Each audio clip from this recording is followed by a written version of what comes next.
নমস্কার বন্ধুরা, আমি কল্পনা। আপনারা দেখছেন কল্পনার রান্নাঘর। এখন সবজির দাম, তাই বেশি করে সবজি কেনা যাচ্ছে না, অল্প করেই সবজি কিনে আনতে হচ্ছে। আর সবজির খোসা ফেলতে খুব কষ্ট হয় এখন, কেন এত দাম তো সবজির।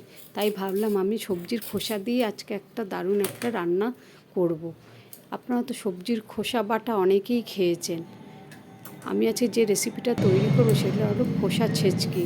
একবার এই খোসা ছেচকি বাড়িতে বানিয়ে খেয়ে দেখবেন, খুব সুন্দর লাগে খেতে। আমি সমস্ত সবজিগুলোর খোসা ছাড়িয়ে নেব। এখানে আমি কুমড়ো, পটল, আলু নিয়েছি, আর নিয়েছি গাজর। আমার ঘরে ঝিঙে ছিল না, তাই আমি ঝিঙে দিতে পাইনি। ঝিঙের খোসাগুলো দেবেন, সেটাও খেতে খুব ভালো লাগে।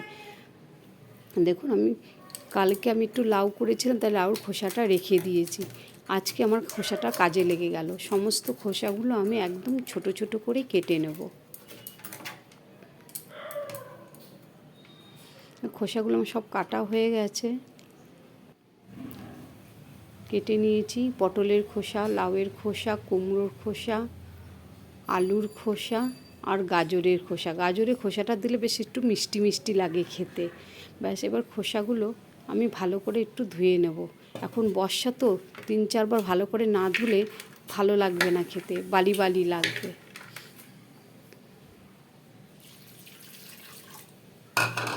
ভালো করে ধুয়ে আমি একটা ঝুড়ির মধ্যে জল ঝরাতে দিয়েছি। জল ঝরুক, এটা তত সময় আমি ওদিকে গ্যাসটা জ্বালিয়ে নিই। দেখুন, এখানে আমি গ্যাস জ্বালিয়ে দিয়েছি। এবার কড়াইটা বসিয়ে দেবো।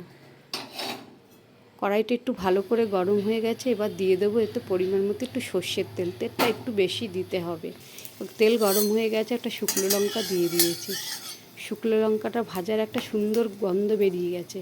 এবার দিয়ে দেবো কেটে রাখা খোসা। এবং সব খোসাগুলো আমি দিয়ে দিয়েছি। এবার খোসাগুলো একটু আমি নাড়াচাড়া করে নেব।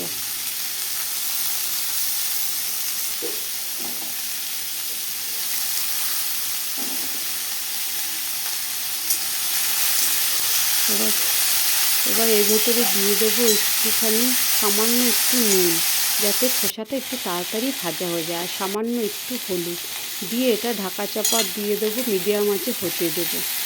এর মধ্যে আর আমার লাগবে পেঁয়াজ। এবার আমি পেঁয়াজগুলোকে ছোট ছোট করে কেটে নেব। যদি আমার এই রেসিপিটা ভালো লেগে থাকে তাহলে একটু লাইক আর শেয়ার করবেন। আর যারা নতুন দেখছেন একটু সাবস্ক্রাইব করে দেবেন। আমার পাশে থাকার জন্য আপনাদেরকে অনুরোধ রইল। ওই কিছুটা কাঁচা লঙ্কা আমি কুচি করে নেব। এর ভেতরে আমার কিছুটা মশলাও লাগবে। দেখুন, পেঁয়াজটাকে আমি কেটে নিয়েছি। এবার মশলার মধ্যে দেব আমি সর্ষে আর দেবো পোস্ত। আমি এখানে হলুদ সর্ষেটা দিয়েছি, আপনারা চাইলে কাঁচা সর্ষে, এই কালো সর্ষেটাও দিতে পারেন।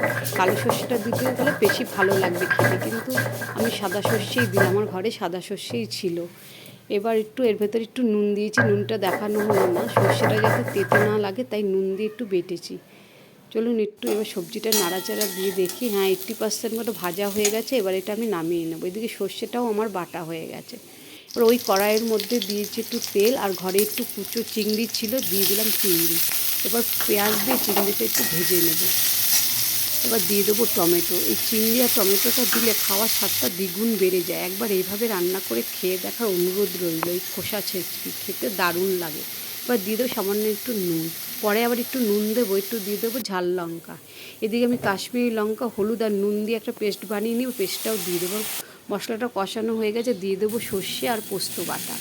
এবার দিয়ে দেবো খোসা ভাজা দিয়ে এবার নামানোর আগে দিয়ে দেবো একটু ওই এই সর্ষে আর পোস্তের একটু জল দিয়ে আবার একটু 5 মিনিট নাড়াচাড়া করতে দিয়ে দেবো। ব্যাস হয়ে গেছে, এবার নামিয়ে নেবো। একবার এভাবে খেয়ে দেখবেন।